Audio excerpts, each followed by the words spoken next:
Nabi Muhammad itu senantiasa memikirkan umatnya, memikirkan hamba-hambanya.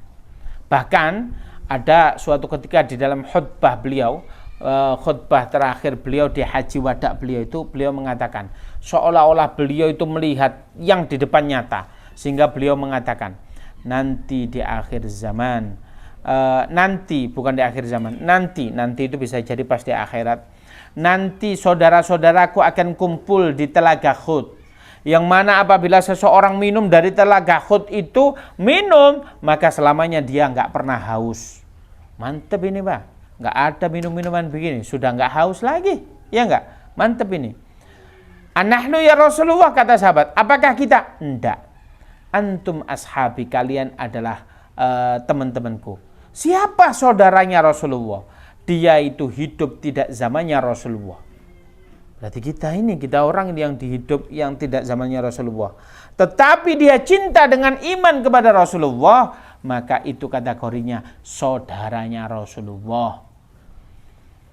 Nah, ini seandainya saya jadi menteri, antum pengen masuk kantor saya, ngaku aja saudaranya Gus Faiz. Wah, bisa itu masuk. Lah ini Telaga Hud, saudaranya Rasulullah. Hebat antum. Ya enggak? Cukup antum iman dan cinta. Lah ini kita membahas cinta kepada Rasulullah. Suatu ketika ada salah satu sahabat dari Arab Badui. Arab Badui ini ya orangnya ya enggak begitu alim. Ya selundro juga, orangnya kusruh juga. Kusruh itu begini. Rasulullah ceramah. Ternyata bilang, "Ya Muhammad." Allah Subhanahu wa taala di dalam Al-Qur'an itu enggak pernah bilang ya Muhammad. Bilangnya ya Rasulullah. Ya Nabi Allah, Yasin, Toha, kan begitu. Itu kalau orang Jawa mengatakan enggak jambal. Kalau kita, Mas apa kabar? Bukan berarti kita manggil Mas itu anaknya itu lebih tua daripada kita. Seandainya Arifki datang ke sini, dia lebih muda. Kita panggil Mas itu tujuannya apa? Kita enggak jambal, menghormati dia. Lebih kecil, ya enggak, menghormati. Lah Allah itu ke Nabi Muhammad begitu. Berarti apa? Orang Badui ini ya kurang ajar. Ya Muhammad. Sampai 3 kali. Ya Muhammad. Ya Muhammad. Ada riwayat mengatakan Rasulullah itu kenapa 3 kali tidak menengok? Karena satu, Rasulullah tidak mendengar. Yang kedua, wong iki nglama. Les nglama tinggalan, gak usah ono wong ngono. Ono wong lama ke kita. Gak usah. Sampai Imam Syafi'i ini bab lain ya, bukan teruskan hadis. Imam Syafi'i itu begini. Jangan sampai kalian memberikan emas terhadap anjing. Omongan antum mulia, tapi itu seperti emas. Tapi yang antum berikan anjing, dia tidak suka dengan omongan antum. Tapi ada versinya anjing, tulang, kata antum itu omongannya nggak baik, tapi dia suka karena dia kategorinya anjing. Jadi jangan sampai antum berbusa, orangnya nggak peduli antum, nggak usah antum reken. Nah, ini Rasulullah kata para muhadis, ini Rasulullah nggak kereken, tapi setelah 3 kali baru Rasulullah yaltafit, yaitu menengok. Ya Muhammad, kamu ini gimana sih? Kamu dari tadi ceramah tentang hari kiamat. Mbok yang jelas, kiamat itu kapan, jam berapa? Oh ini orang Badui ya, top chair juga nanyanya itu ya.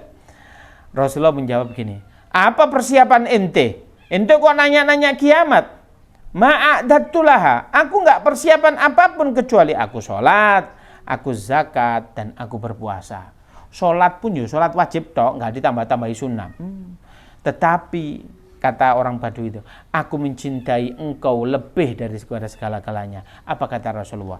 Almar'u ma'aman ahbabta. Orang itu nanti kalau mati dikumpulkan berdasarkan orang yang dia cintai. Kalau jenengan cinta Rasulullah, nanti dikumpulkan di akhirat, yaitu bersama Rasulullah. Bahkan Rasulullah itu di dalam surga mendapatkan tempat khusus namanya wasilah. Surga ini bukan VVIP, tapi super VVIP. Itu wasilah. Lah kalau antum mendapatkan cintanya Rasulullah, antum senantiasa cinta kepada Rasulullah, maka antum mendapatkan bukan di dalam wasilah, setidaknya di pinggir wasilah. Nah ini contoh ini, perumahan di sini bagus-bagus, nggak ada kejomplangan. Di luar Pak Lunda, ya si api. Di luar wasilah, ya kategorinya masih bagus, wong sak komplek. Kan begitu ya. Maka apa? Ayo kita cintai Rasulullah agar supaya nanti kita apa? Mati bersama Rasulullah sallallahu alaihi wasallam. Nah, cinta Rasulullah dengan cara apa? Nah, itu ya.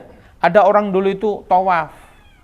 Bilangnya, ya Karim, ya Karim, ya Karim, ya Karim, tawaf begitu. Lah Rasulullah, ini orang kok unik sekali ya. Kenapa tawaf kok ya Karim saja? Diikuti Rasulullah. Wong Rasulullah itu ya seneng guyon kok. Orang kok serius seneng guyon. Belok ya Karim, ya Karim, ya Karim, ya Karim. Orang Badui ini ternyata apa? Dipeting Rasulullah. Kamu dipeting. Kamu seandainya aku tidak memandang di sini tempat lahirnya orang yang kucintai baginda Nabi Muhammad SAW, maka kau tak lukup. Jadi ini, wah, siapa yang kau cintai? Ya baginda Nabi. Apa kata baginda? Ya akulah Rasulullah. Masya Allah gemeter bah orang yang meeting Rasulullah tadi. Masya Allah ngapunten Rasulullah, saya tidak tahu kalau engkau ini. Lah kamu tadi tawaf itu kenapa kok ya Karim? Ya itu yang saya tahu. Kenapa kamu itu nggak belajar? Di kampung saya ini saya paling pinter. Ya paling pinter itu lek tawaf ngomong ya Karim, ya Karim. Makanya lah antum dikasih nikmat oleh Allah umroh, jangan sampai antum tawaf ya Karim, ya Karim, ya Karim, ya Karim. Ya kok cik nemennya antum nggak belajar begitu loh. Lah di sini kemudian apa? Orang-orang semacam ini yang mencintai Rasulullah. Bagaimana Nuaiman itu orang yang mujrimun, orang-orang yang pemabuk, tetapi Rasulullah itu apa? Dibikin tersenyum oleh beliau terus. Maka juga beliau itu dikategorikan orang yang senantiasa mencintai Rasulullah.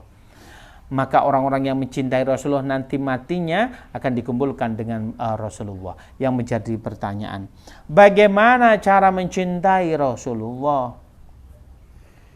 Dengan cara apa? Dua hal sama niling-niling. Yang pertama, bersolawat kepada baginda Nabi. Yang kedua, menjalankan syariat Rasulullah dengan cara menjauhi apa yang dilarang dan menjalankan apa yang diperintahkan dan menjauhi apa yang dilarang oleh Allah dan Rasulnya. Itu cara mencintainya. Berarti apa? Sing sregep solawat yang banyak. Solawat itu Masya Allah amalan yang sangat luar biasa. Solawat itu begini. Ini tolong nanti kalau saya salah mohon dibetulkan. Man shalla alayya asyra marrah. Barang siapa yang bersolawat 10 kali alaihi syafa'ah, maka dia akan mendapatkan syafaat. Man shalla alayya mid marrah fil yawm. Barang siapa yang bersolat kepadaku 100 kali dalam sehari, maka qadha hajatahu talatina fid dunya wa sab'ina fil akhirah. Akan dikabulkan oleh Allah keinginannya 30 di dunia, 70 di akhirat. Man shalla alayya alfu marrah. Barang siapa yang bersolat kepadaku 1000 kali dalam sehari, haramallahu jasadahu alan niran, maka diharamkan jasadnya untuk dijilat oleh api neraka. Saya ingin cerita pengalaman sedikit tentang sholawat. Saya ini kan jual bajaringan. Kemudian saya hari Jumat ingat betul di WhatsApp oleh pihak pabrik. Pak Faiz mengingatkan ini saya akan ditagih jatuh tempo 3 hari lagi, berarti hari Senin. Siap, kalau ditagih itu ya ngomong sing siap, padahal walaupun nggak siap. Alhamdulillah saya cek mobil banking saya, di dalam ATM saya, alhamdulillah ada uang 600.000. Tagihannya berapa? 93.600.000. Kurangnya berapa? 93 juta. Kira-kira kalau 3 hari berarti per hari harus nyari 31 juta. Besoknya Sabtu saya datang. Anak suruh bersih apa, semangat jualan. Jam 8 nggak laku, jam 9 belum laku, jam 10 belum laku. Sumpek Pak, keluar rumah pakai mobil, datang ke Ngelawang, Arjosari keliling kayak orang kaya gitu ngabisin bensin Pak. Padahal sumpek itu. Gimana ini caranya? Saya ingin hadis ini. Ya Allah, saya akan membaca sholawat. Saya nggak ingin fadilah apapun kecuali apa? Engkau lunasi hutang-hutangku ini. Maka hari ini aku akan bersolat kepada engkau 10.000 kali. Sholawat Pak. Duhur sholat, habis itu keliling lagi sampai jam 2 ditelepon sama admin saya. Pak, ini saya kirim besok ya. Kenapa besok? Nggak nutut Pak. Ini gaya-gayaan tadi nggak laku, sekarang kok kiriman sampai nggak nutut. Saya cek antum tahu pendapatannya hari itu 41 juta rupiah. Nggak tahu-tahu Pak, rokok saya itu 41 juta. Saya senang, tapi ya nggak seneng-seneng banget karena masih kurang. Jual motor, Pak. Motor, orangnya bilang apa? Saya bisa bayarnya tapi Senin. Oke, gas. Saya Senin butuh duitnya. Wah, nagih-nagih utang, piutang saya tagih, tetap masih kurang. Kemudian saya, ya besoknya Minggu kan, iya ya Allah, tetap sholawat. Sholatnya 8.000. Habis maghrib, saya sholawatan. Sholawat. Sampai 2.000, berarti jangkep 10.000. Tiba-tiba paha saya ini bergetar, Pak. Telepon gumuni ternyata. Kering gitu. Ternyata HP saya bunyi. Saya angkat. Assalamualaikum. Ini Matahari Galvalum. Iya. Pak, maaf ini kalau siang saya kerja, saya ini bisanya malam, saya sudah di depan Galvalum, ini butuh Galvalum dikit aja, bisa ya ketemu? Saya mikir, ya kalau banyak seneng, ini dikit malam-malam gitu ya, saya ke situ. Saya bukakan pintu sedikit, oh ya butuh apa Pak? Pak maaf ya komputernya enggak saya nyalakan pakai not, iya enggak apa-apa. Pesen ini, enggak ada semua Pak. Pak ini barangnya belum datang, enggak apa-apa Pak, santai aja. Kirim kalau barangnya datang. Yang penting duit sama sampean dulu. Ternyata apa? Ditakdirkan oleh Allah. Seandainya saya ini enggak jual motor, hari itu saya alhamdulillah dikasih oleh Allah berapa? 106 juta. Surplus dari apa yang saya minta. Bayangkan fadilatus sholawat luar biasa. Maka antum harus yakin. Tapi sholawat jangan sampai di hati antum untuk mendapatkan duniawi. Itu sepele. Minta yang akhirat pasti yang 30 dikasih. Minta yang akhirat itu apa? Raih yang 70, yang 30 akan ikut.